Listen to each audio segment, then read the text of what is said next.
आप सभी का बहुत बहुत स्वागत है मेरे इस YouTube चैनल में।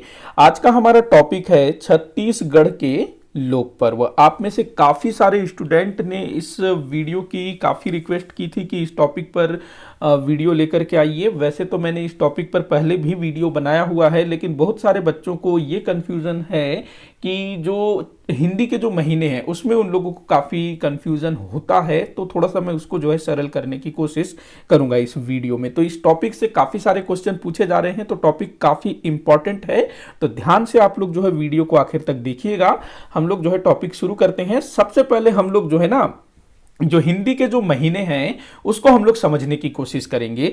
तो देखिएगा, नॉर्मली क्या होता है, हमारे घरों में जो कैलेंडर यूज होता है वो अंग्रेजी कैलेंडर है। सामान्य बोलचाल की भाषा में अंग्रेजी कैलेंडर उसको हम कहते हैं। है वो क्या? ग्रेगोरियन कैलेंडर, जिसमें महीने होते हैं जनवरी, फरवरी, मार्च, अप्रैल। उसकी शुरुआत होती है, मतलब कि साल की शुरुआत होती है जनवरी महीने से और खत्म होता है दिसंबर के महीने से। लेकिन हमारे जो फेस्टिवल हैं, जितने भी पर्व हैं, जैसे कि अभी मकर संक्रांति आया, होली आएगा, अभी बसंत पंचमी आएगा, महाशिवरात्रि, दीपावली, रक्षाबंधन, ये जितने भी पर्व है ये इस ग्रेगोरियन कैलेंडर के हिसाब से नहीं मनाया जाता। ये किसके हिसाब से मनाया जाता है? जो हमारा हिंदू कैलेंडर है। कौन सा है भाई हमारा हिंदू कैलेंडर? तो वो है विक्रम संवत और शक संवत। तो इन दोनों कैलेंडर, मतलब ये जो संवत है, कैलेंडर है, पंचांग, इसको क्या बोला जाता है हमारे यहाँ? पंचांग बोला जाता है अंग्रेजी में कैलेंडर। तो इन्हीं दोनों पंचांग, शक संवत और विक्रम संवत के आधार पर हमारे जितने भी त्योहार हैं, जितने भी हम लोग शुभ कार्य करते हैं, जब भी किसी का विवाह होना है, कोई भी शुभ कार्य किया जाना है, तो इन्हीं के हिसाब से किया जाता है। तो थोड़ा सा हम लोग समझने की कोशिश करेंगे शक संवत और विक्रम संवत को। तो पहले हम लोग बात करते हैं शक संवत के विषय में। तो देखिएगा, जो शक संवत है इसकी शुरुआत हुई थी 78 ईस्वी से। इसको शुरू करने का श्रेय है कुषाण शासक कनिष्क को। कनिष्क जो कुषाण थे वो बाह्य आक्रमणकारी थे, ये जो है ना चीन वगैरह उस तरफ से आए थे, तो वहीं का एक शासक हुआ कनिष्क। तो इसने जो है क्या कहते हैं, भारत में शक संवत की शुरुआत की थी। भारत के बहुत बड़े एरिया पर ये शासन करता था। ये जो शक संवत है ये भारत का राष्ट्रीय कैलेंडर है, मतलब कि राष्ट्रीय पंचांग इसको घोषित किया गया है शक संवत को। कब से इसको राष्ट्रीय पंचांग के रूप में स्वीकारा गया? तो 1957 से। आपको यह भी पूछा जा सकता है कि हमारे भारत का राष्ट्रीय पंचांग कौन है? तो शक संवत। इसको कब स्वीकार किया गया राष्ट्रीय पंचांग के रूप में? तो 1957 में। अच्छा, अभी जो है ना वर्ष चल रहा है 2022। अगर आपसे पूछा जाए कि शक संवत के हिसाब से कौन सा वर्ष चल रहा है, तो आप ये कैसे निकालेंगे? तो 2022 में आप जो है ना 78 को माइनस कर देंगे, घटा देंगे, तो आपका क्या आंसर आ जाएगा? 1944। लेकिन अभी जनवरी में मैं ये वीडियो बना रहा हूं, तो जनवरी 2022 में 1944 नहीं होगा। क्यों? क्योंकि जो शक संवत है उसका शुरुआत होता है चैत्र मास में, अर्थात जो मार्च का महीना होता है ना, उसमें शक संवत की शुरुआत होती है। तो जब मार्च का महीना आएगा तब 1944 होगा। मतलब कि जो शक संवत है वो ग्रेगोरियन कैलेंडर के हिसाब से थोड़ा पीछे है। 2022 चल रहा है तो 78 साल इसको पीछे कर देना है, तो आपका शक संवत निकल जाएगा। तो ये था शक संवत। उसके बाद अगला जो है वो है विक्रम संवत। विक्रम संवत, जिसको विक्रमी संवत भी बोला जाता है, इसकी शुरुआत हुई थी 57 ईसा पूर्व में। अब यहां ध्यान रखना कि जो शक संवत है वो ईसवी सन में शुरू हुआ था। ईसवी सन में, मतलब अभी 2022 चल रहा है। अगर हम ये मान ले कि हमारे जो अंग्रेजों का जो कैलेंडर है वो शुरू हुए 2022 साल हो रहा है, तो इसके शुरू होने के 78 साल बाद जो है शक संवत की शुरुआत हुई। लेकिन जो विक्रम संवत है वो इससे भी पुराना है, ग्रेगोरियन कैलेंडर से भी पुराना इसको हम लोग मानेंगे। वैसे तो ग्रेगोरियन कैलेंडर में भी काफी बदलाव हुए हैं, और अभी जो नया वाला जो चल रहा है ना, जनवरी, फरवरी, मार्च वाला ग्रेगोरियन कैलेंडर, ये थोड़ा सा नया है, फेर बदल करके आया है। उस पर कभी हम और डिस्कशन करेंगे।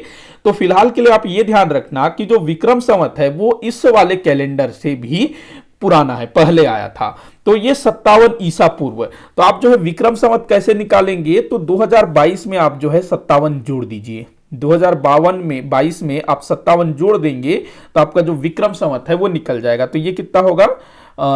7 और 2 9 हो गया, इधर हो गया आपका 7, इधर 2079। तो 2079 चल रहा है। वैसे अभी 2078 चल रहा है क्योंकि विक्रम संवत भी चैत्र अर्थात मार्च से आरंभ होता है। तो ये चीजें आप लोगों को समझ में आ गया होगा कि विक्रम संवत की शुरुआत कब हुई, शक संवत की शुरुआत कब हुई। विक्रम संवत की शुरुआत करने का श्रेय जाता है उज्जैन के शासक विक्रमादित्य को। उज्जैन कहां पर है, तो मध्य प्रदेश में है ना, शिप्रा नदी के तट पर स्थित है उज्जैन नगरी, जो कि जहां पर कुंभ मेला लगता है। प्रत्येक 12 वर्ष में एक बार कुंभ मेले का आयोजन होता है। ये भी ध्यान रखना, जितनी बातें मैं बोलता हूं सब आप ध्यान में रखना, कुछ भी पूछा जा सकता है। तो हो गया शक संवत, विक्रम संवत। अब जो शक संवत है, विक्रम संवत है, इनमें जो है ना टोटल 12 महीने होते हैं। दोनों में 12 महीने होते हैं, जैसे अंग्रेजों के कैलेंडर में 12 महीने होते हैं, वैसे इनमें भी 12 महीने होते हैं। और जो महीनों के नाम हैं वो दोनों में एक समान होते हैं, मतलब कि चैत्र, वैशाख, ज्येष्ठ, आषाढ़, श्रावण, भाद्रपद, ये सब जो है ना एक ही होते हैं। शक संवत में भी वही होता है, विक्रम संवत में भी वही होता है। महीनों के नाम में कोई फेरबदल नहीं है, एक ही है। तो फर्क क्या है दोनों में, मतलब कि शक संवत और विक्रम संवत दोनों में अंतर क्या है? अंतर है इनके आरंभ होने की तिथि में। देखो दोनों ही जो है ना चैत्र मास से आरंभ होते हैं। शक संवत और विक्रम संवत दोनों ही चैत्र मास से आरंभ होते हैं, लेकिन जो शक संवत है वो कृष्ण पक्ष, ये पक्ष क्या होता है मैं भी बता रहा हूं थोड़ी देर में।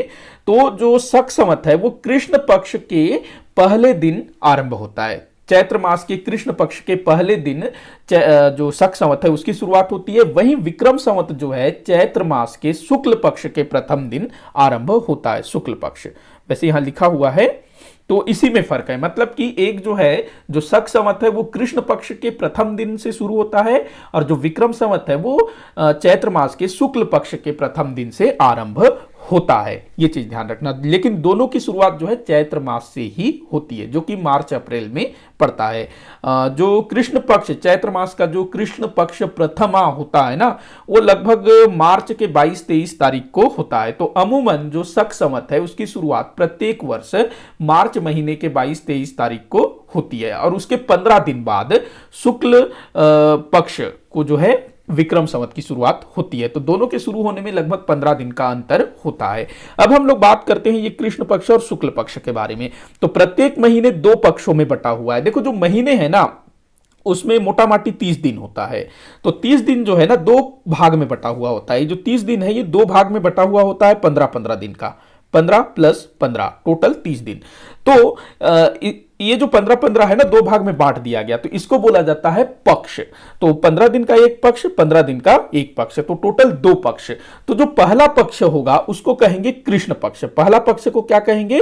कृष्ण पक्ष। और जो दूसरा पक्ष होगा उसको कहेंगे शुक्ल पक्ष। तो ये चीज आपको समझ में आया होगा। देखो टोटल कितने, 12 महीने, 12 महीने, और जो प्रत्येक महीने हैं वो 2 पक्ष में बटे हुए होते हैं 15-15 दिन के। जो पहला पक्ष होगा वो कृष्ण पक्ष होगा, जो दूसरा पक्ष होगा वो शुक्ल पक्ष होगा।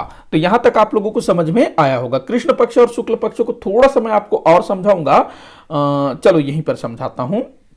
तो 1 मिनट, मैंने आगे नोट डाउन किया है कैसे, एक बार देख लेता हूं। कृष्ण पक्ष और शुक्ल पक्ष को चलो यहां समझाता हूं, फिर उसके बाद हम लोग महीने देखेंगे। तो इसको हम लोग देख लेते हैं थोड़ा सा शब्दावली। तो देखो पक्ष, पक्ष शब्द आया ना, तो जो पक्ष है इसको पाख भी बोला जाता है। प्रत्येक महीने में 2 पक्ष होता है, तो जो पक्ष है उसको पाख भी बोला जाता है, पखवाड़ा भी बोला जाता है। आप लोगों ने सुना होगा अपने बड़े बुजुर्गों से, अगले पखवाड़े मिलते हैं, कुछ इस टाइप से बोलते हैं ना। तो पक्ष, पाख, पखवाड़ा ये जो है एक ही चीज है। कृष्ण पक्ष की अगर हम बात करें तो इसको जो है हमारे छत्तीसगढ़ में अंधियारी पाख कहा जाता है, या फिर अंधारी पाख कहा जाता है। जो कृष्ण पक्ष है ना ये पूर्णिमा के बाद आरंभ होता है। किसके बाद? पूर्णिमा। अब ये पूर्णिमा क्या चीज है भाई? तो देखिएगा जो शक संवत है, विक्रम संवत है, दोनों जो कैलेंडर हैं, दोनों जो पंचांग हैं, ये चांद पर आधारित है। चांद जैसा घटता बढ़ता है ना उस पर आधारित है। चांद मतलब चंद्र मास इसको हम लोग बोल सकते हैं। जैसे पूर्णिमा होता है, पूर्णिमा के दिन जो है ना चांद पूरा गोल होता है, हाँ पूरा गोल दिखता है, पूरा चांद दिखता है पूर्णिमा के दिन।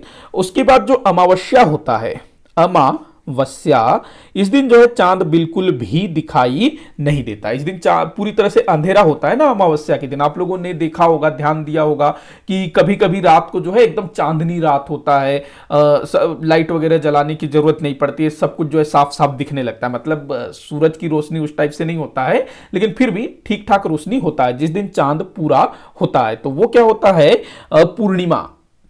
पूर्णिमा जिसको पूनम की रात भी कहा जाता है।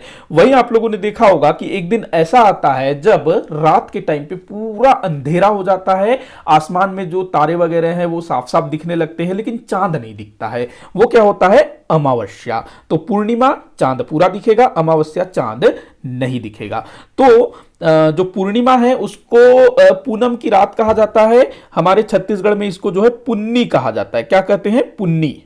पुन्नी, पूर्णिमा को छत्तीसगढ़ी में बोलेंगे पुन्नी, और अमावस्या को क्या बोला जाएगा छत्तीसगढ़ी में, अंधारी। क्या बोलेंगे, अंधारी। तो जो कृष्ण पक्ष है वो जो है पूर्णिमा के बाद आरंभ होता है। पूर्णिमा के बाद आरंभ होता है क्या, कृष्ण पक्ष।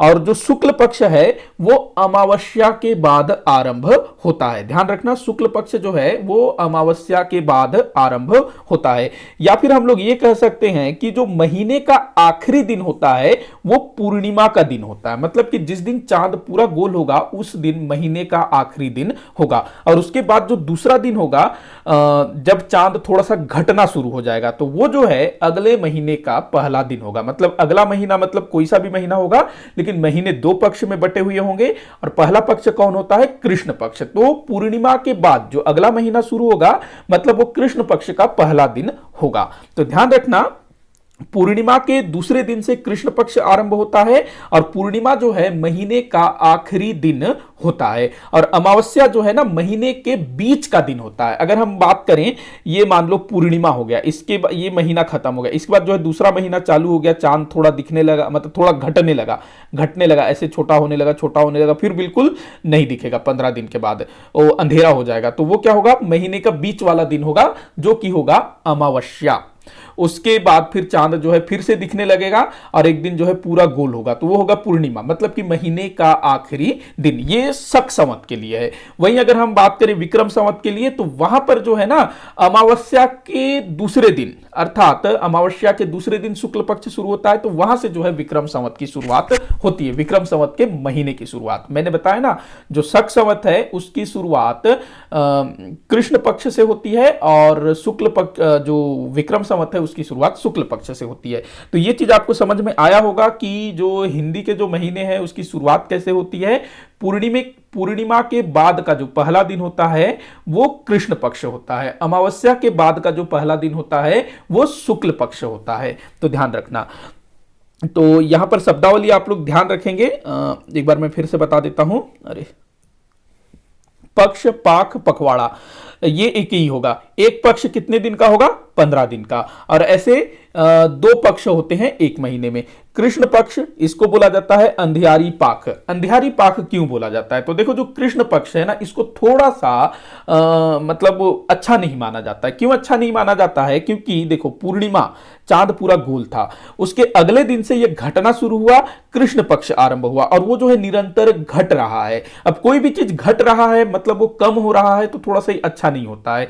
तो अधिकतर आप देखेंगे जो पर्व है, त्योहार वगैरह है, वो थोड़ा सा कृष्ण पक्ष में कम देखने को मिलेगा। अधिकतर त्योहार जो है शुक्ल पक्ष में होते हैं, और जो धार्मिक कार्य है वो भी कृष्ण पक्ष में कम ही किए जाते हैं। अधिकतर जो धार्मिक कार्य हैं, जो शुभ मांगलिक कार्य हैं, वो सब अधिकतर शुक्ल पक्ष में किए जाते हैं। इसी कारण इसको जो है अंधियारी पाक कहा जाता है।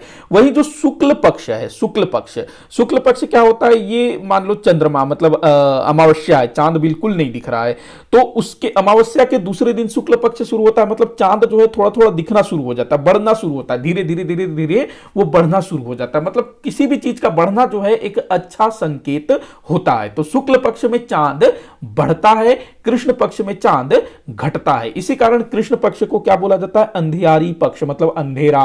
एक आता था ना शक्तिमान में, अंधेरा कायम रहे, तो कृष्ण पक्ष बिल्कुल वही अंधारी पाक, अंधेरा वाला।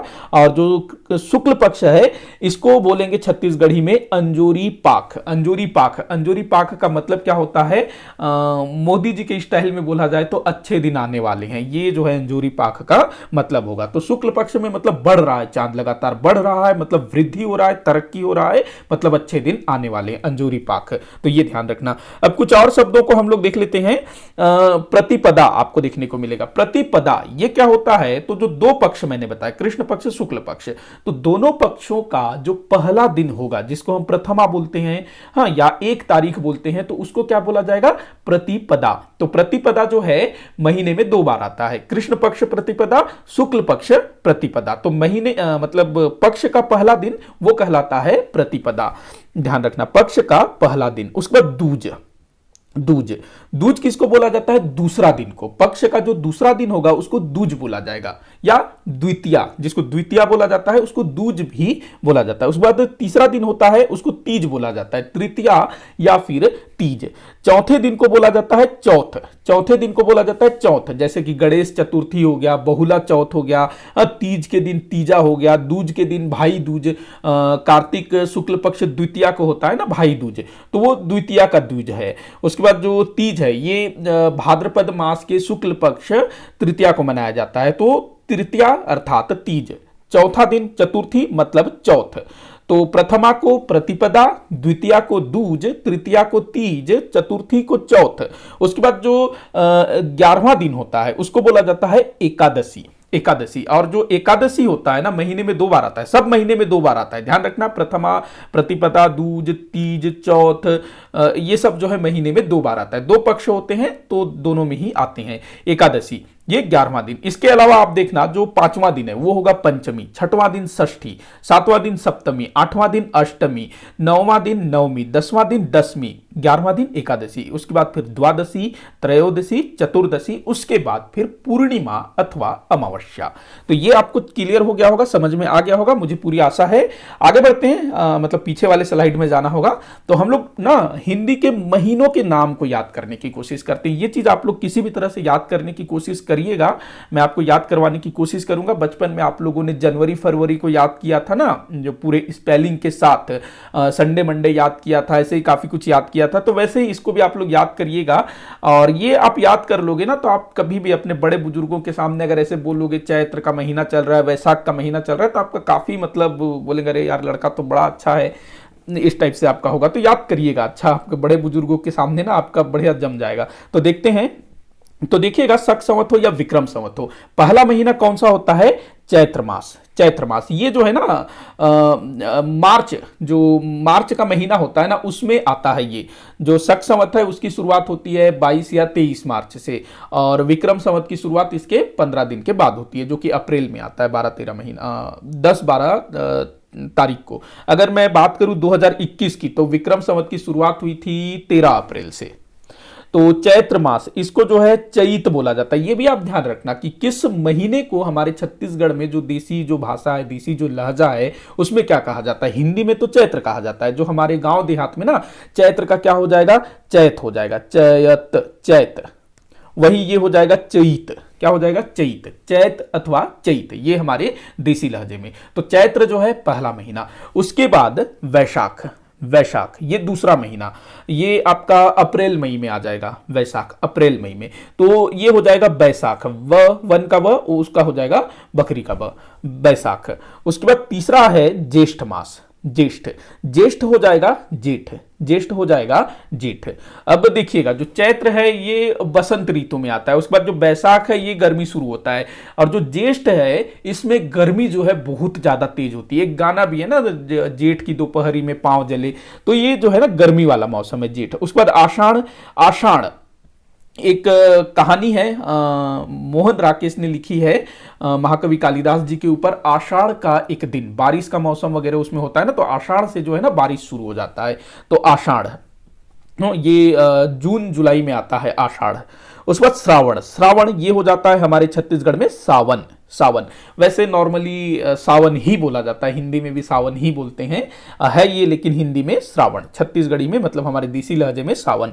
उसके बाद देखिए भाद्रपद। भाद्रपद का हो जाएगा भादो। भाद्रपद का क्या हो जाएगा? भादो। यहां आप लोग ध्यान रखना, सीजीपीएस से क्या करता है, वो चैत्र नहीं लिखेगा, लिख सकता है चैत्र भी लिखेगा, लेकिन वो क्या करता है चैत लिख देगा। क्या लिख देगा? चैत लिख देगा, इधर जेठ लिख देगा, इधर ये भादो लिख देगा, इधर सावन लिख देगा, बैसाख लिख देगा। ऐसे मतलब कि हमारे जो छत्तीसगढ़ी में क्या बोला जाता है वो लिख देगा कि भाई भादो में कौन सा त्योहार मनता है। ऐसे तो आपको दोनों को याद रखना है।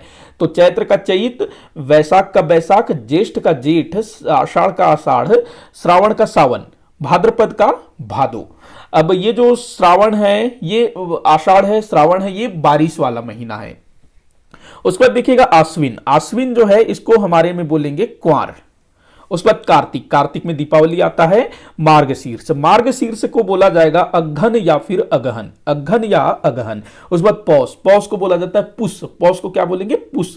उसके बाद आता है माघ।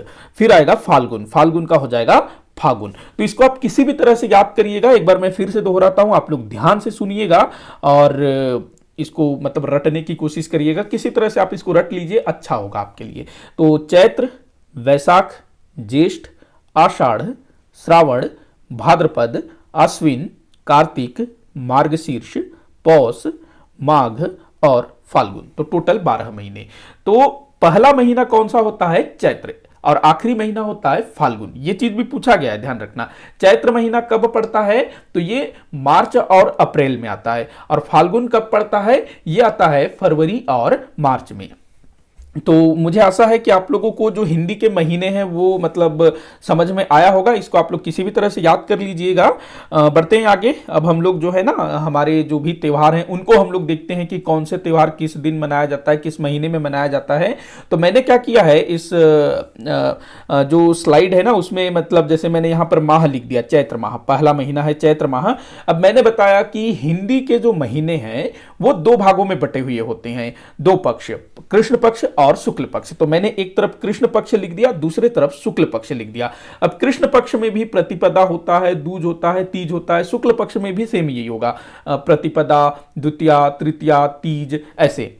तो दोनों में होगा। तो इस तरफ कृष्ण पक्ष, इस तरफ शुक्ल पक्ष। सभी स्लाइड में मैंने ऐसे ही किया है। और जो त्योहार जिस तरफ मनाया जाता है मैंने उसको उस तरफ लिखा हुआ है। जैसे कि इधर ये खाली है यहां पर, तो चैत्र मास में कृष्ण पक्ष में कोई भी त्योहार नहीं। इधर एक है, अगला खाली है। तो इस तरह से चलिए हम लोग इसको पढ़ना शुरू करते हैं। क्वेश्चन इससे काफी पूछे जाते हैं छत्तीसगढ़ के जो लोक पर्व हैं, तो अच्छे से देखिएगा, नोट डाउन करते चलिएगा अगर आपको नोट करना है तो देखते हैं चैत्र मास में मनाए जाने वाले पर्व। चैत, तो जो कृष्ण पक्ष होगा वो पूरा का पूरा खाली रहेगा, उसमें कोई विशेष पर्व नहीं है। उसके बाद देखते हैं हम लोग शुक्ल पक्ष में, चैत्र मास का शुक्ल पक्ष। तो शुक्ल पक्ष प्रथमा से, मतलब जो चैत्र मास का शुक्ल पक्ष प्रतिपदा, प्रतिपदा या प्रथमा दोनों ही बोला जाता है, प्रथमा प्रतिपदा, ध्यान रखना। तो प्रथमा या प्रतिपदा से रामनवमी आरंभ होता है। ये 9 दिन का होता है, प्रतिपदा से लेकर के नवमी तक, रामनवमी, जिसको नवरात्रि भी बोला जाता है। तो ये ध्यान रखना। नवरात्रि वर्ष में 2 बार मनाया जाता है, ध्यान रखेंगे। एक चैत्र माह में मनाया जाता है और दूसरा जो है आश्विन माह में मनाया जाता है। कभी आपसे ऐसे भी क्वेश्चन पूछा जा सकता है कि नवरात्रि कितनी बार मनाया जाता है? तो 2 बार मनाया जाता है, चैत्र मास में, चैत्र मास के शुक्ल पक्ष में, और आश्विन माह के शुक्ल पक्ष में। और ये जो चैत्र वाला नवरात्रि है ये रामनवमी के साथ होता है। और उधर जो है ना जो नवरात्रि, उसमें भी राम जी होते हैं ना, दशहरा जो होता है, रावण राम सब उसमें भी हैं। तो शुक्ल पक्ष, चैत्र माह का शुक्ल पक्ष प्रथमा से लेकर नवमी तक रामनवमी मनाया जाता है। और इसी समय जो है ना सरगुजा में उर्राव जनजाति द्वारा मनाया जाता है सरहुल पर्व। उर्राव जनजाति द्वारा सरहुल पर्व मनाया जाता है। ये जो है ना उनका एक पारंपरिक पर्व है। जब साल वृक्ष में फूल खिलता है तब वो लोग ये पर्व मनाती हैं। ये जो सरहुल पर्व है ना, ये मेरे ख्याल से शुक्ल पक्ष नवमी को मनाया जाता है, जहां तक वैसे पूर्णिमा देता है, लेकिन मैंने सर्च किया तो झारखंड में मेरे ख्याल से अलग दिन होता है शायद नवमी वगैरह को, लेकिन जो हमारे छत्तीसगढ़ में इसको पूर्णिमा के दिन, चैत्र पूर्णिमा को ये लोग मनाते हैं सरहुल पर्व। तो बस आप इतना याद रखना कि सरहुल पर्व उर्राव जनजाति का पर्व है और इसमें ये लोग जो है सरहुल नामक नृत्य भी करते हैं। मतलब जो सरहुल है वो त्योहार भी है और उसी नाम का नृत्य भी है। ये लोग जो है साल वृक्ष के चारों तरफ घूम करके सरहुल नृत्य करते हैं। उर्राव जनजाति का ऐसा मानना है कि इनकी इष्ट देवी, जिनका नाम है सरना देवी, इनका जो निवास है वो साल वृक्ष में है, तो उसी कारण वो लोग जो है साल वृक्ष की पूजा करते हैं, सरहुल पर्व मनाते हैं। उसके बाद देखिएगा अगला है, काफी इंपॉर्टेंट है क्योंकि अब इस टाइप के क्वेश्चन पूछे जा रहे हैं, क्योंकि सरहुल काफी पूछा, अब माटी तिहार पूछेगा आपको, अमुस पूछेगा। ये कहां मनाया जाता है भाई? बस्तर क्षेत्र में मनाया जाता है। माटी तिहार चैत्र मास में मनाया जाता है और इसका कोई निश्चित दिन नहीं होता है। बस्तर क्षेत्र में जितने भी पर्व मनाए जाते हैं उसका कोई निश्चित दिन नहीं होता है, अलग अलग गांव में अलग अलग दिन पर्व मनाया जाता है। गांव के जो पुजारी वगैरह होते हैं वो लोग डिसाइड करते हैं कि भाई हमको कब पर्व मनाना है, तो अलग अलग गांव में अलग अलग दिन त्योहार होता है। तो जो माटी तिहार है इसको हम जो है ना भूमि पर्व हम कह सकते हैं, भूमि देवी की इसमें पूजा की जाती है। जो धरती है ना, सुनील शेट्टी का डायलॉग है, धरती मेरी माँ है, तो भूमि देवी की इसमें पूजा की जाती है, तो इसको बोला जाता है माटी तिहार। देखो तिहार का मतलब होता है बस्तर क्षेत्र में त्योहार, तो माटी तिहार ध्यान रखना। अच्छा, जाति अगर आपसे पूछे ना, वैसे तो माटी तिहार जो पर्व है ये बस्तर क्षेत्र की लगभग सभी जनजातियों में देखने को मिलता है, लेकिन विशेष करके गोंड माड़िया जनजाति आप लोग ध्यान में रखना, मुरिया गोंड माड़िया ये सब। अगला हम लोग देखते हैं अगला महीना, तो चैत्र मास में बस इतना ही। अगला महीना हम लोग देखते हैं वैशाख। वैशाख क्या बोलेंगे भाई इसको? बैसाख। तो कृष्ण पक्ष में आपको ध्यान रखना है। अच्छा, कृष्ण पक्ष में इसको मत लेना, क्योंकि ये जो अरवा तीज है ये मैंने सर्च करने की कोशिश की कि इसको कब मनाया जाता है, लेकिन जानकारी नहीं मिल पाया। सिर्फ आप इसको याद रखना कि वैशाख महीने में अविवाहित लड़कियों द्वारा अरवा तीज मनाया जाता है। अरवा तीज होता क्या है, ये लोग जो है ना उत्तम वर प्राप्ति के लिए, मतलब कि लड़कियों को अच्छा पति मिले, इसके लिए ये लोग जो है ना बैसाख महीने में पूजा करते हैं। इसमें क्या किया जाता है? आम की डालियों से मंडप तैयार किया जाता है और शिव पार्वती की पूजा की जाती है। एक तरह से उनके विवाह का वो किया जाता है, सारा कुछ पूजा पाठ होता है शिव पार्वती का, आम की डालियों से मंडप बनाया जाता है। ये अविवाहित लड़कियों द्वारा मनाया जाता है, कुंवारी कन्याओं के द्वारा, तो उत्तम वर प्राप्ति के लिए। केवल बैसाख महीना याद रखना, कृष्ण पक्ष शुक्ल पक्ष मत जोड़ना। तो ये पूछा गया है किसी क्वेश्चन मतलब किसी पेपर में पूछा गया था, मुझे ध्यान नहीं आ रहा है कौन सा पेपर है। तो अरवा तीज बैसाख महीना। इसके बाद हम लोग आते हैं भाई शुक्ल पक्ष, वैशाख महीने के शुक्ल पक्ष। तो बैसाख महीने के शुक्ल पक्ष तृतीया को, तृतीया मतलब इसको क्या बोला जाता है? तृतीया को तीज भी बोलते हैं ना, तृतीया को तीज भी बोला जाता है। तो वैशाख महीने के शुक्ल पक्ष तृतीया को मनाया जाता है अक्षय तृतीया। काफी बार पूछा गया है, मोस्ट इंपॉर्टेंट है। अक्षय तृतीया को अक्ति भी बोला जाता है, साथ ही साथ इसको आखा तीज भी बोला जाता है। कहते हैं कि इस दिन कोई भी शुभ कार्य आरंभ करो तो वो अच्छा होता है, तो किसान लोग जो है इसको काफी शुभ मानते हैं, तो इसको ध्यान रखना। तो अक्षय तृतीया, अक्ति, आखा तीज तीनों एक ही है। बैसाख शुक्ल पक्ष तृतीया को इस दिन जो है पुत्रा पुत्री का विवाह होता है। किसी पेपर में पूछा गया है कि छत्तीसगढ़ में पुत्रा पुत्री विवाह कब होता है, तो बैसाख शुक्ल पक्ष तृतीया को, अक्षय तृतीया के दिन। ये जो है ना किसानों द्वारा बीज बोने का आरंभ होता है इस दिन से, क्योंकि शुभ माना जाता है इस दिन को। तो किसान लोग जो है भाई, किसान के लिए क्या है, उसका जो फसल है वो अच्छे से हो, वही उसके लिए बहुत बड़ी बात है ना, वही उसके लिए सब कुछ होता है। तो किसान जो है इस दिन बीज बोने का आरंभ करता है, तो ये चीज है। उसके बाद देखिएगा मैंने लिखा है बीज पंडुम। बीज पंडुम ये जो पर्व है, बीज पंडुम पर्व, ये जो है ना कोरवा जनजाति द्वारा मनाया जाता है। इनके अलावा, कोरवा जनजाति के अलावा बस्तर क्षेत्र में जो दक्षिण बस्तर है ना, बीजापुर, सुकमा, उस तरफ भी बीज पंडुम नामक पर्व मनाया जाता है। ये बीज बोने के समय, जब फसल की बुआई होती है ना, आरंभ होती है, तो उस टाइम पर यह पर्व मनाया जाता है कोरवा जनजाति के द्वारा। और बस्तर क्षेत्र के, दक्षिण बस्तर में, बीजापुर क्षेत्र में विशेष करके ये पर्व मनाया जाता है, बीज पंडुम। तो एक तरह से ये भी हम देखें तो अक्ति से ही संबंधित है बीज पंडुम भी। अगला हम देखते हैं ज्येष्ठ। ज्येष्ठ मास हम देखते हैं भाई, क्या बोलेंगे ज्येष्ठ को? जेठ, ठेठ भाषा में, देहाती भाषा में। तो ज्येष्ठ मास के कृष्ण पक्ष में कोई भी पर्व नहीं होगा, खाली रहेगा। हाँ, गर्मी पड़ेगा काफी, मतलब बहुत ज्यादा गर्मी होगा तो कोई त्योहार भी नहीं मनाएगा। तो देखते हैं शुक्ल पक्ष। तो ज्येष्ठ मास में शुक्ल पक्ष की दशमी को एक पर्व होता है गंगा दशमी के नाम से, और ये जो पर्व है सरगुजा क्षेत्र में मनाया जाता है। पूछा गया ये भी, इसमें क्या होता है गंगा दशमी में, गंगा दशमी, इसको गंगा दशहरा के नाम से भी जाना जाता है। जब गंगा माता धरती पर अवतरित हुई, पहले वो कहाँ थी? शिव जी की जटाओं में थी, तो जब वो धरती पर अवतरित हुई तो उसी के उपलक्ष्य में सरगुजा क्षेत्र के लोगों द्वारा गंगा दशमी अथवा गंगा दशहरा मनाया जाता है। कब? ज्येष्ठ मास के शुक्ल पक्ष दशमी को। पूछा गया है, इंपॉर्टेंट हो सकता है। बढ़ते हैं अगले, स्लाइड में। तो भाई आषाढ़, तो आषाढ़ मास में जो कृष्ण पक्ष होगा वो खाली होगा, कोई भी पर्व नहीं। लेकिन जो शुक्ल पक्ष होगा, आषाढ़ माह का शुक्ल पक्ष होगा, उसमें मनाया जाता है द्वितीया को, शुक्ल पक्ष द्वितीया को अर्थात दूज के दिन रथ यात्रा, जिसको कहते हैं गोंचा, जगदलपुर का गोंचा पर्व। काफी बार पूछा गया है कि आषाढ़ मास के शुक्ल पक्ष द्वितीया को कौन सा पर्व मनाया जाता है, गोंचा पर्व कब मनाया जाता है, रथ यात्रा कब मनाया जाता है, काफी बार पूछा गया है, तो मोस्ट इंपॉर्टेंट है, ध्यान रखना। आषाढ़ मास के शुक्ल पक्ष द्वितीया को रथ यात्रा अथवा गोंचा पर्व मनाया जाता है। कहां पर? बस्तर क्षेत्र में। और ये जो बस्तर क्षेत्र का जो बस्तर का जो जिला मुख्यालय है जगदलपुर, वहां पर इस पर्व को मनाया जाता है। देखिए इस दिन जो है ना, उड़ीसा के जगन्नाथपुरी में रथ यात्रा का आयोजन होता है। तो ठीक उसी प्रकार से बस्तर में भी रथ यात्रा का आयोजन होता है, जिसको बस्तर में गोंचा के नाम से जाना जाता है। इस दिन किन की पूजा की जाती है?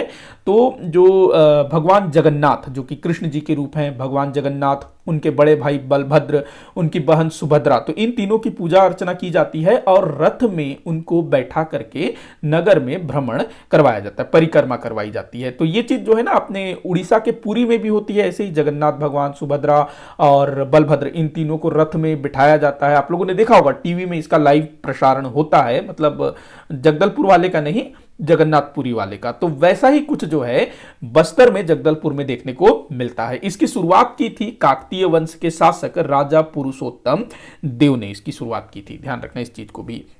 तो ये चीज है। किन की पूजा की जाती है ये भी ध्यान रखना। जगन्नाथ भगवान श्री कृष्ण जी के एक रूप हैं। और इसी गोंचा में ना तुपकी नामक एक क्या कहना चाहिए, खिलौना कहना चाहिए, जो कि बांस और लकड़ी पत्ते वगैरह से बनता है। बांस हो गया, छींत पत्ता हो गया, उससे इसको तैयार किया जाता है, सजाया जाता है। ये एक तरह से ना आप कह सकते हो बस्तर या तोप है। वैसे इससे किसी को नुकसान नहीं होता है। इसमें एक मटर के दाने जैसा एक जंगली फल इसमें भरा जाता है, जिसको पेंगू कहते हैं, पेंगू।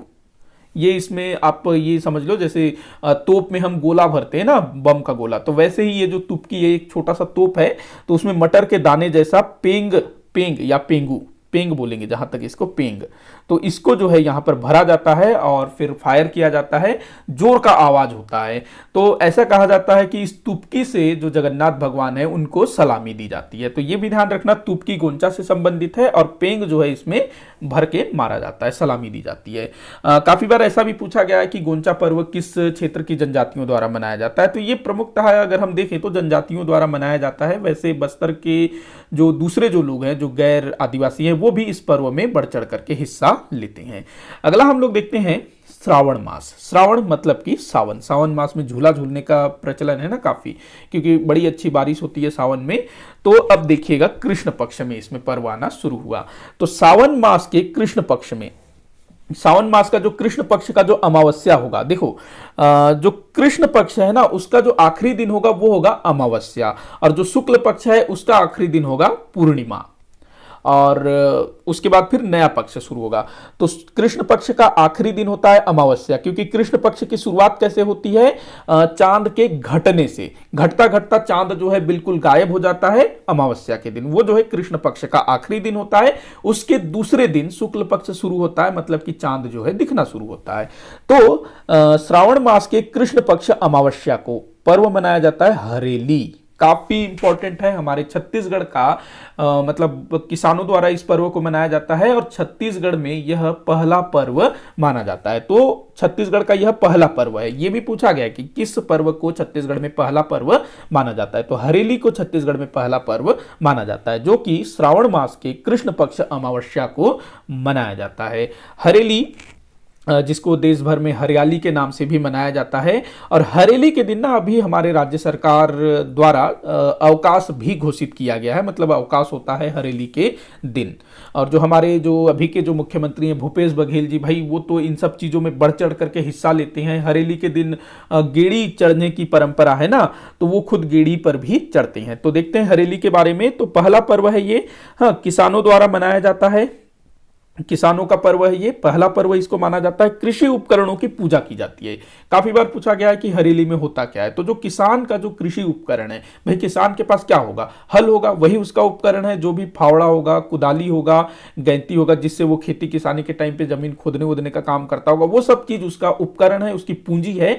तो उन सब चीजों की वह पूजा करता है इस हरेली पर्व के समय में। तो पहला पर्व और किसानों द्वारा मनाया जाता है और कृषि उपकरणों की पूजा होती है। उसके बाद अगला चीज याद रखना है, गेड़ी। गेड़ी जो है ना, आप लोगों ने देखा होगा टीवी वगैरह में, बांस का बना हुआ होता है। उसमें पैर रखने के लिए बीच में जो है ना थोड़ा लकड़ी बड़ा जोड़ दिया गया होता है, उसमें पैर रख के चढ़ना होता है काफी ऊंचाई पर, हाइट पर, और उसके बाद फिर वो लोग नृत्य करते हैं। तो हमारे भूपेश बघेल जी, उन्होंने भी काफी बार गेड़ी पर चढ़ करके अपना नाचने की कोशिश की है, देखिएगा यूट्यूब पे मिल जाएगा। तो गेड़ी नृत्य का प्रचलन है, इसमें गेड़ी चढ़ते हैं बच्चे, युवक। तो ये चीज भी ध्यान रखना। गेड़ी जो है ना हरेली से लेकर के पोला तक चलता है, पोला के बाद इसको खत्म कर दिया जाता है। अच्छा, यहां एक चीज ध्यान रखना कि हरेली के दिन ना सवनाही चित्रकारी का प्रचलन है। सवनाही क्या होता है, गोबर से ना महिलाएं घर के दीवारों पर 4 अंगुलियों से चित्र बनाती है, एक मतलब लाइन खींचती है 4 अंगुली से गोबर के द्वारा। किससे? गोबर से। तो सवनाही का अंकन किया जाता है गोबर के द्वारा, ध्यान रखना ये चीज भी। और क्या रह गया इसमें बताना, तो बस इतना ही याद रखेंगे हरेली के बारे में, काफी इंपॉर्टेंट है। उसके बाद देखिएगा, ये जो हरेली है इसको बस्तर क्षेत्र में अमुस के नाम से मनाया जाता है। जो बस्तर क्षेत्र के जनजातीय लोग हैं वो लोग भी अपने कृषि उपकरणों की पूजा करते हैं, और जो भी पूजा पाठ है अपने देवताओं की, उसकी पूजा पाठ करते हैं। तो ये अमुस के नाम से मनाया जाता है, और ये किसी विशेष दिन नहीं होता, मतलब कि किसी निश्चित तिथि को नहीं मनाया जाता है, अलग अलग गांवों में अलग अलग दिन मनाया जाता है। जैसा कि मैंने पहले बताया कि बस्तर क्षेत्र में कोई भी पर्व हो, मतलब अधिकतर पर्व वो जो है अलग अलग गांवों में अलग अलग दिन ही मनाया जाता है। जो गांव के पुजारी होते हैं, प्रमुख बुजुर्ग वगैरह होते हैं, वो लोग डिसाइड करते हैं कि कब त्योहार मनाया जाएगा। अब देखते हैं हम लोग श्रावण मास का शुक्ल पक्ष। तो श्रावण मास के शुक्ल पक्ष के पंचमी को, श्रावण मास के शुक्ल पक्ष के पंचमी अर्थात 5वें दिन नाग पंचमी का पर्व मनाया जाता है। और इस दिन जो है दल्हा पहाड़ में मेले का आयोजन होता है, और नाग पंचमी के दिन स्थान स्थान पर कुश्ती का भी आयोजन होता है। अच्छा, हरेली के दिन ना नारियल फेंक प्रतियोगिता भी कराई जाती है, नारियल फेंक प्रतियोगिता हरेली के दिन। और नाग पंचमी के दिन कुश्ती का कार्यक्रम होता है, कुश्ती प्रतियोगिता। उसके बाद देखिएगा श्रावण अमावस्या, श्रावण मास के शुक्ल पक्ष पूर्णिमा, माफी चाहूंगा मैं अमावस्या भूल गया। तो श्रावण मास के शुक्ल पक्ष पूर्णिमा को रक्षाबंधन का पर्व मनाया जाता है। तो काफी बार पूछा गया है रक्षाबंधन कब मनाया जाता है, तो पूर्णिमा के दिन। तो श्रावण मास के पर्व इंपॉर्टेंट है, हरेली विशेष करके इंपॉर्टेंट है, इससे काफी सारे क्वेश्चन बनते हैं। अगला हम लोग देखते हैं भाद्रपद। भाद्रपद, इसको भाद्र मतलब पक्ष, भाद्रपद। अच्छा, ये जो पद है ना भाद्रपद, पद को जो है ना पक्ष भी लिख दिया जाता है, भाद्र पक्ष, भाद्र पक्ष। तो पद को पक्ष भी ध्यान रखेंगे, तो इसको हम बोलेंगे भादो। तो भादो कृष्ण पक्ष प्रथमा, भादो कृष्ण पक्ष प्रथमा, अथवा इसको हम बोल सकते हैं भादो कृष्ण पक्ष प्रतिपदा। इस दिन मनाया जाता है भोजली पर्व, भोजली पर्व। भोजली का विसर्जन होता है, ये मित्रता का प्रतीक है यह पर्व। अच्छा, यहां पर एक चीज ध्यान दीजिएगा, मैं पीछे वाले स्लाइड में जा रहा हूं।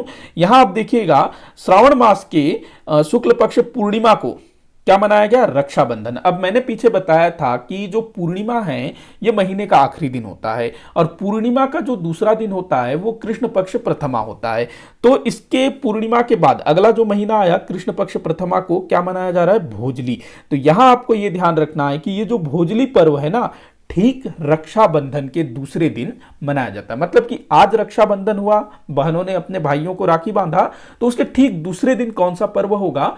भोजली, भोजली का विसर्जन होगा। तो कई बार पूछा गया है कि रक्षाबंधन के बाद कौन सा पर्व मनाया जाता है, तो भोजली इंपॉर्टेंट है। भोजली में जो है ना गीत गाया जाता है, उसमें गंगा का नाम बार बार आता है, तो ये भी ध्यान रखेंगे।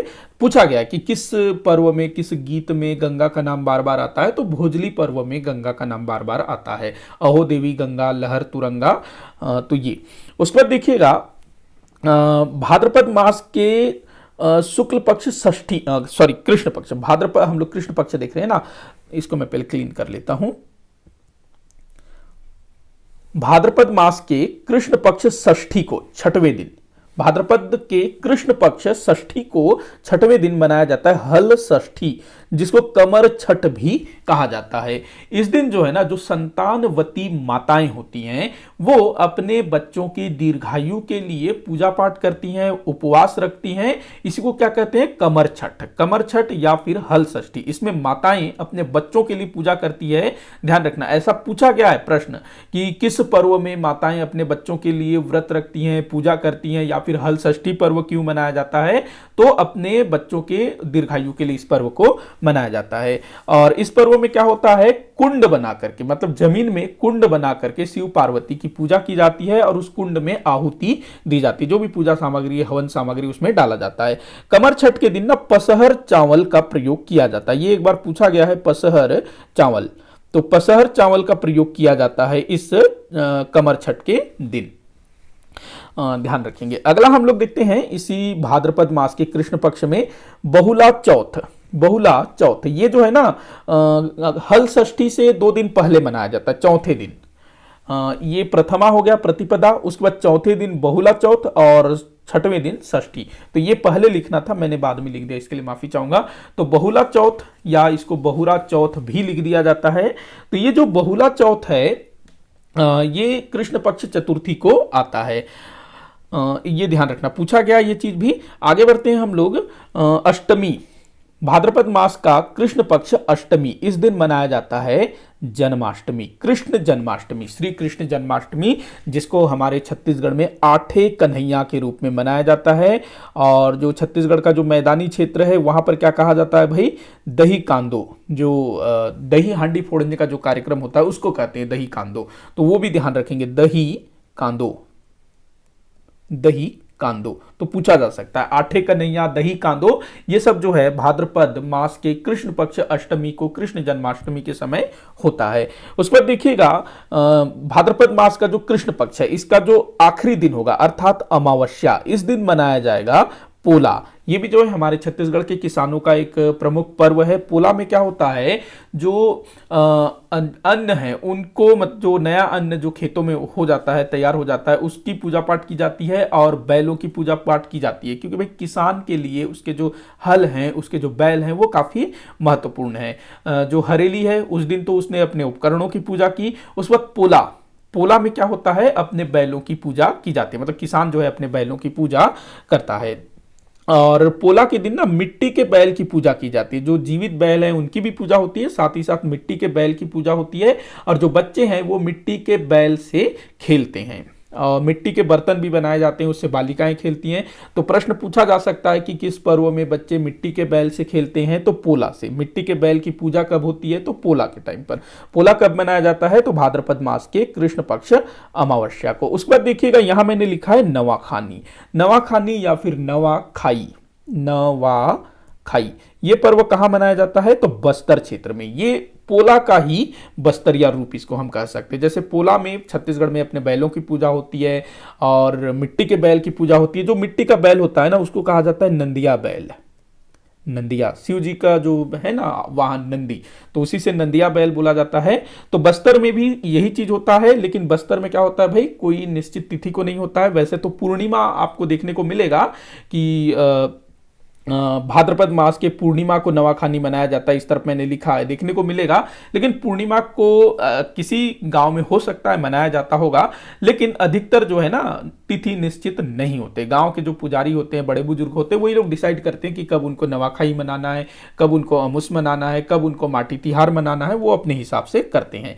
तो बस्तर क्षेत्र में नवाखाई और बाकी शेष छत्तीसगढ़ में पोला। अच्छा, पोला के दिन ना जो गेड़ी, जो हरेली के दिन शुरू हुआ था, पोला के दिन उन गेड़ियों को एक प्रकार से समाप्त कर दिया जाता है। अच्छा, यहां पर मैं एक चीज आपको बताना चाहूंगा कि जो हरेली है वो कब मनाया गया था? श्रावण मास के अमावस्या को। उसके बाद जो दूसरा महीना आया भाद्रपद मास, भाद्रपद मास के अमावस्या को पोला मनाया गया।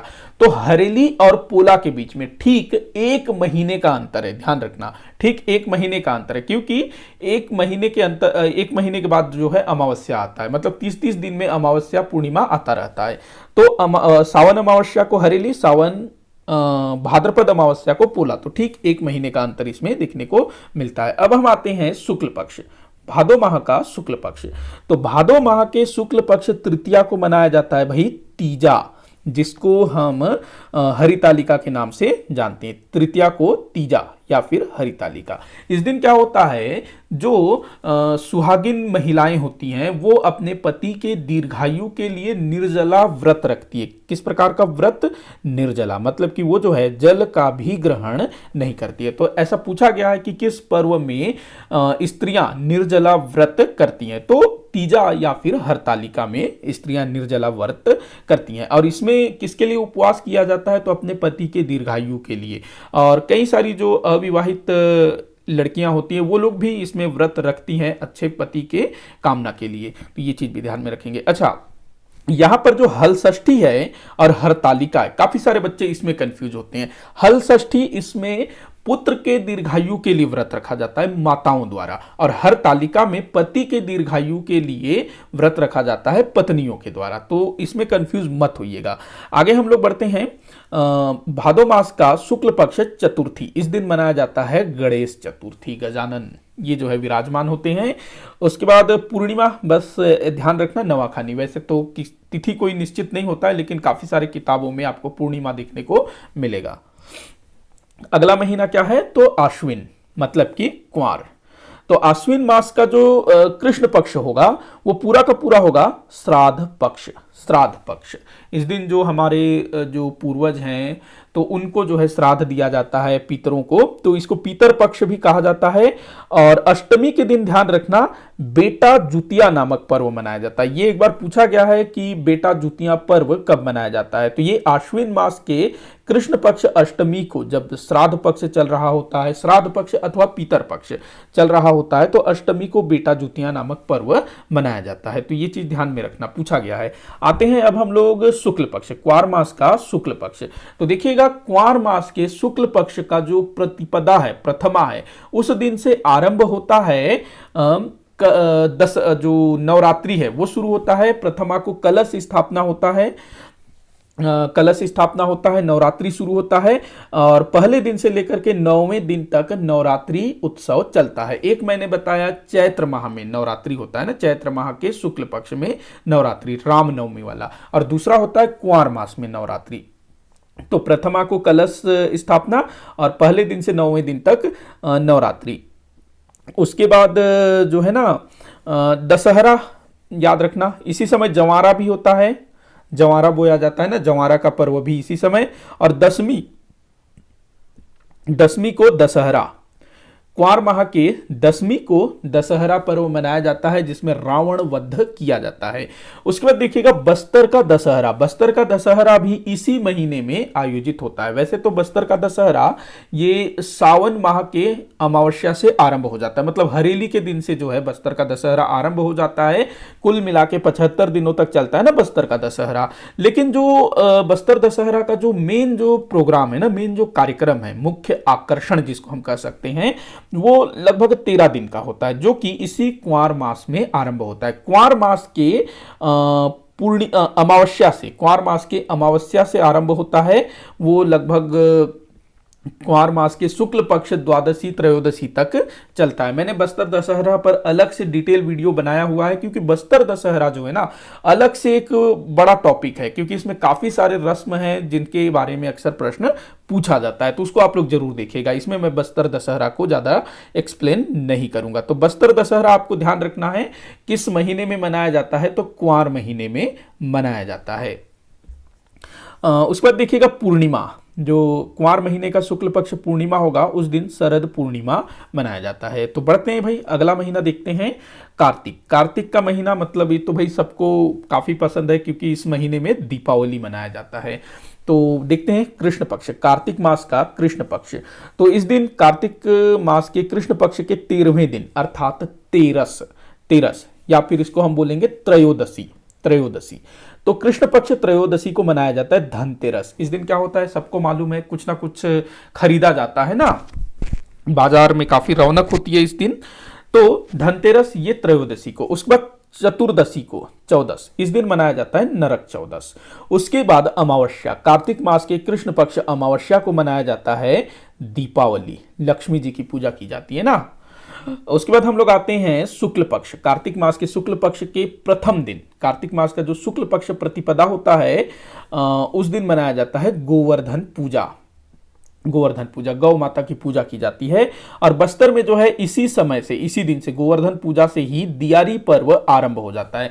बस्तर के काफी सारे गांवों में, सभी जगह नहीं, कुछ गांवों में जो है गोवर्धन पूजा के दिन दियारी पर्व मनाया जाता है। मतलब कि जो गौ वंश हैं, गाय बैल हो गए, दूसरे जानवर हो गए जो खेती में यूज होते हैं, उनकी जो है पूजा अर्चना की जाती है, उनको खिचड़ी वगैरह खिलाया जाता है। इसके बाद जो है ना आगे फिर दीपावली के बाद, जैसे कि अगहन का महीना आता है, फिर पौष का महीना आता है, तो फिर उस समय दियारी का पर्व जो है बस्तर के अलग अलग गांवों में अलग अलग दिन मनाया जाता है। शुरुआत कब से होती है? दीपावली के दूसरे दिन से, अर्थात गोवर्धन पूजा से। ध्यान रखना इस चीज को।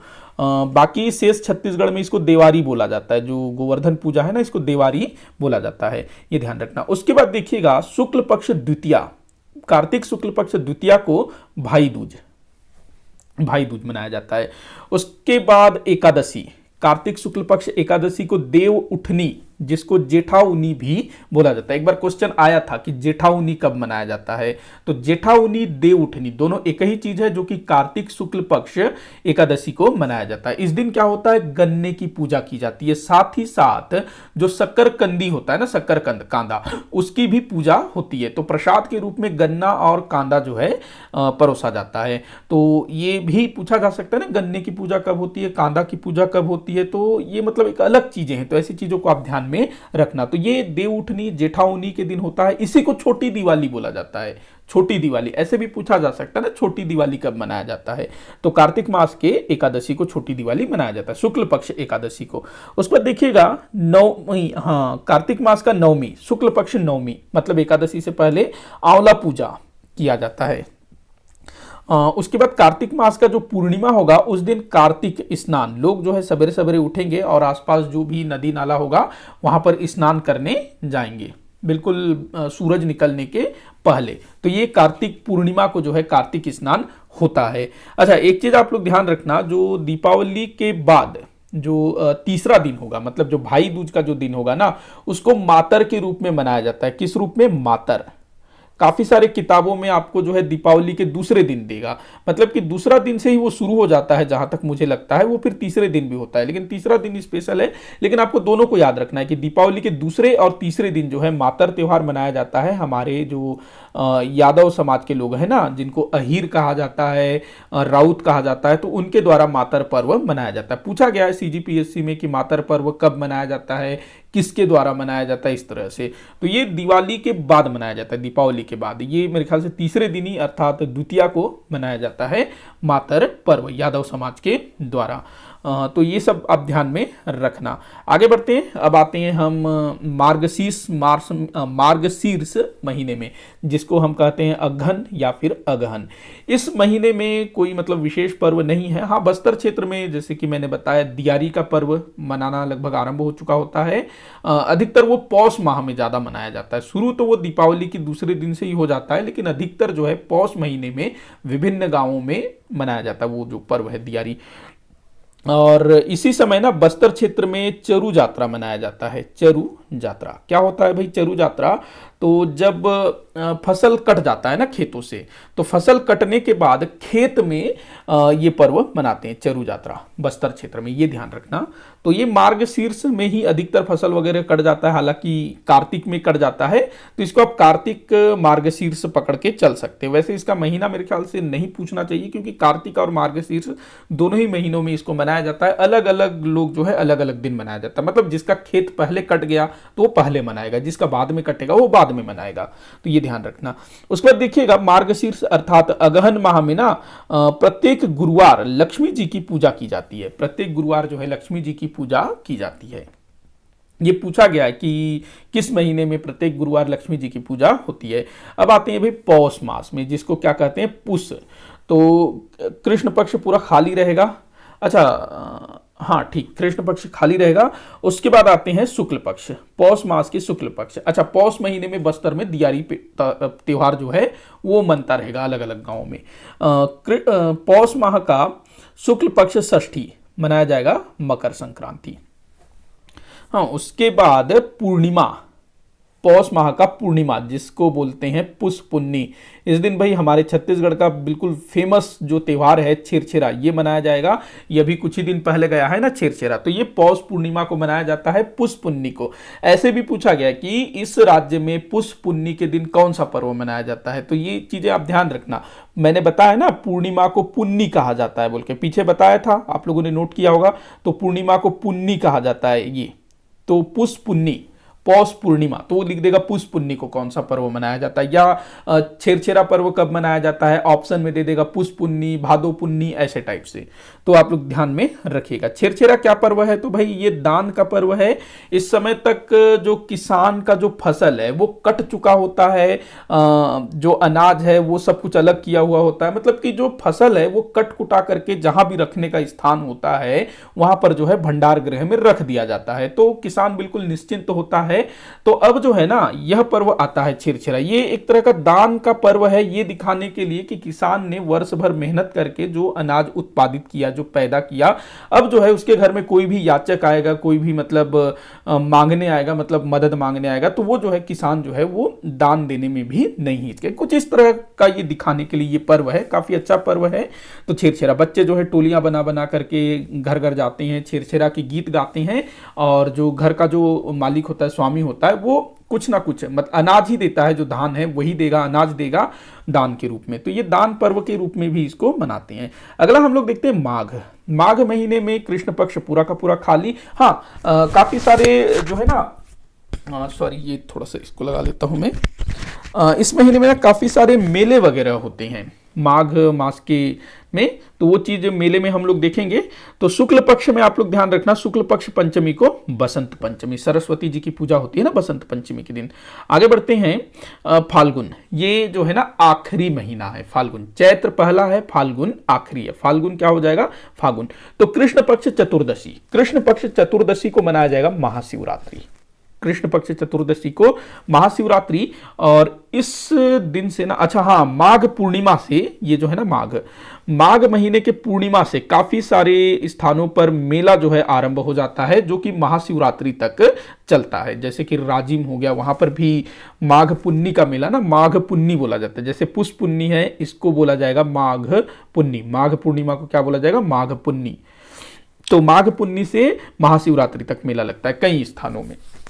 तो महाशिवरात्रि फाल्गुन चतुर्दशी को। उसके बाद फाल्गुन मास का शुक्ल पक्ष, तो पूर्णिमा को होता है होलिका दहन, और उसके दूसरे दिन फिर होली का पर्व मनाया जाता है। तो ये थे भाई त्योहार, फाल्गुन आखिरी महीना, चैत्र पहला महीना। आगे भी मैंने कुछ आप लोगों के लिए तैयार किया है, जैसे कि ये देखिएगा अमावस्या, अमावस्या के दिन मनाए जाने वाले पर्व। तो अमावस्या के दिन कौन कौन सा पर्व मनाया जाता है, श्रावण अमावस्या मतलब सावन अमावस्या को हरेली मनाया जाता है, भादो अमावस्या को पोला मनाया जाता है, कार्तिक अमावस्या को दीपावली मनाया जाता है। तो ऐसे क्वेश्चन पूछा जा सकता है ना कि निम्न में से कौन सा पर्व अमावस्या के दिन नहीं मनाया जाता है। भाई अमावस्या तो महीने में एक बार आता ही आता है ना, 12 महीने मतलब कि 12 बार अमावस्या आएगा, 12 बार पूर्णिमा आएगा। तो आप लोग ध्यान रखना कि कौन सा पर्व अमावस्या को मनता है, कौन सा पर्व पूर्णिमा को। तो अमावस्या के दिन हरेली, पोला और दीपावली। उसके बाद हम लोग देखते हैं पूर्णिमा, पूर्णिमा को कौन कौन सा पर्व मनाया जाता है।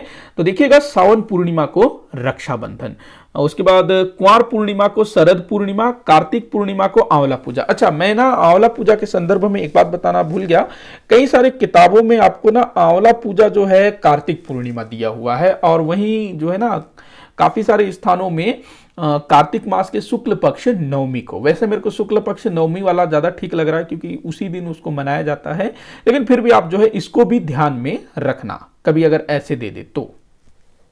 छेरछेरा ये भी पौष पूर्णिमा को मनाया जाता है, और फाल्गुन पूर्णिमा को होलिका दहन। पूर्णिमा मतलब क्या, पुन्नी। तो कौन सा पर्व पुन्नी को नहीं मनाया जाता ऐसे ध्यान रखना। आगे हम लोग देखते हैं हमारे छत्तीसगढ़ के जनजातियों द्वारा मनाए जाने वाले प्रमुख पर्व। तो जो जनजातियों द्वारा जो पर्व मनाया जाता है ना, उसकी कोई निश्चित तिथि निर्धारित नहीं होती है। खास करके जो बस्तर क्षेत्र के जनजाति हैं उनमें तिथि का कोई निश्चित निर्धारण नहीं होता है, वो अपने हिसाब से मनाती हैं। तो देखते हैं भाई मेघनाथ पर्व, ये जो है फाल्गुन महीने में मनाया जाता है गोंड जनजाति द्वारा। मेघनाथ कौन था भाई, ये रावण का पुत्र था। ऐसी मान्यता है कि एक बार जो गोंड जनजाति के लोग हैं उनको उनकी मेघनाथ ने हेल्प की थी, उनके जान वगैरह बचाई थी।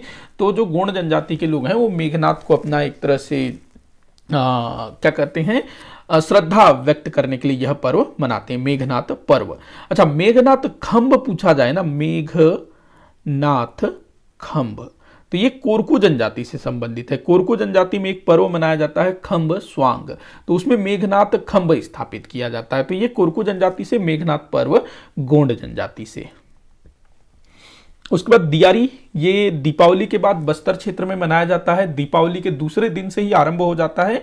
कुछ गांवों में जो है दीपावली के दूसरे दिन अर्थात गोवर्धन पूजा को के दिन जो है बस्तर क्षेत्र में दियारी का पर्व मनाया जाता है। उसके बाद फिर शेष गांवों में अलग अलग दिन को यह पर्व मनाया जाता है। खास करके पौष महीने में दियारी का पर्व अधिकतर गांवों में मनाया जाता है। इसमें जो गाय बैल होते हैं उनको खिचड़ी खिलाया जाता है और जो घर के लोग होते हैं वो लोग भी खिचड़ी का सेवन करते हैं। सरहुल, ये चैत्र महीने में मनाया जाता है, मैंने पीछे बताया था उरांव जनजाति द्वारा। आमाखाई, ये भी चैत्र महीने में मनाया जाता है बस्तर क्षेत्र में। इसमें अगर जाति पूछा जाए तो गोंड माड़िया मुड़िया आप लगा सकते हो, क्योंकि सब इसमें मनाते हैं, अधिकतर गोंड माड़िया आप लगाना। कक्साड़ई, ये जो है मुरिया जनजाति द्वारा मनाया जाता है, माड़िया भी ले लेता है। सीजीपीएससी ने दोनों आंसर लिए, मुरिया माड़िया दोनों। तो ये चैत्र मास में मनाया जाता है कक्साड़। उसके बाद नवाखाई, ये पीछे मैंने बताया था भाद्रपद भादो महीने में मनाया जाता है। पोला का बस्तरिया रूप है, इसमें जो मिट्टी के बैल की पूजा होती है, बैलों की पूजा होती है। उसके बाद देखिएगा बाली परब, ये बस्तर क्षेत्र में हल्बा जनजाति द्वारा मनाया जाता है बाली परब। ये ना जो जगार है ना बस्तर क्षेत्र में, जो जगार गीत है उसी का एक रूप है जो कि विलुप्त होता जा रहा है। ये कई सालों में एक बार मनाया जाता है, अभी जहाँ तक विलुप्ति के कगार पर ही है बाली परब। उसके बाद देखिएगा बीज बोहनी। बीज बोहनी इसको शायद मैंने ना पीछे बीज पंडुम बता दिया था शायद किसी स्लाइड में, मेरे ख्याल से, हाँ अख्ती वाले में बीज पंडुम बता दिया था शायद। तो कुछ कुछ उसी तरह का पर्व है बीज बोहनी भी, जो कि कोरवा जनजाति द्वारा मनाया जाता है बीज बोहनी। उसके बाद देखिएगा ये कोरा, उसके बाद ये धेरसा है, माफी चाहूंगा, ये धेरसा है, धनुष का ध होगा, इसको मैं अच्छे से लिखता हूं। ये बीज बोहनी, कोरा, उसके बाद ये धेरसा। ये जो तीनों पर्व है ये कोरवा जनजाति द्वारा मनाया जाता है सरगुजा क्षेत्र में। और ये तीनों ही पर्व जो है ना ये कृषि से संबंधित हैं। तीनों पर्व बीज बोहनी, कोरा और धेरसा, तीनों पर्व जो है कृषि से संबंधित है, कोरवा जनजाति द्वारा इनको मनाया जाता है। उसके बाद दिया है कर्मा पर्व। कर्मा, ये जो कर्मा पर्व है ये उरांव जनजाति द्वारा मनाया जाता है भादो महीने में। तो भाई ये थे कुछ जनजातियों द्वारा मनाए जाने वाले प्रमुख पर्व। वैसे तो और भी हैं जिनको मैं सुबह जो हम 10 क्वेश्चन देखते हैं उसमें मैं बीच बीच में लाता रहता हूं। तो हमने इस वीडियो में देखा जितने भी हमारे छत्तीसगढ़ में जो लोक पर्व मनाए जाते हैं उनके बारे में मैंने महीनों को भी आपको अच्छे से समझाने की कोशिश की। मुझे पूरी आशा है कि आप लोगों को टॉपिक अच्छे से समझ में आ गया होगा। इस टॉपिक से मतलब कि छत्तीसगढ़ के लोक पर्व, तीज, त्योहार, इससे जो है ना क्वेश्चन काफ़ी सारे पूछे जाते हैं। तो आप लोग चाहो तो वीडियो को दोबारा भी देख सकते हो अगर कहीं कोई डाउट हो तो। और डाउट है तो आप नीचे कॉमेंट बॉक्स में ज़रूर बताइएगा। और अगर कहीं आपको ऐसा लगता है कि मैंने कहीं पर कोई मिस्टेक की है तो मुझे ज़रूर बताइएगा ताकि मैं उसको सुधार सकूं। वीडियो को जितना हो सके उतना आप शेयर करिएगा, लाइक करिएगा, चैनल को सब्सक्राइब करिएगा। वीडियो को आखिर तक देखने के लिए बहुत बहुत धन्यवाद।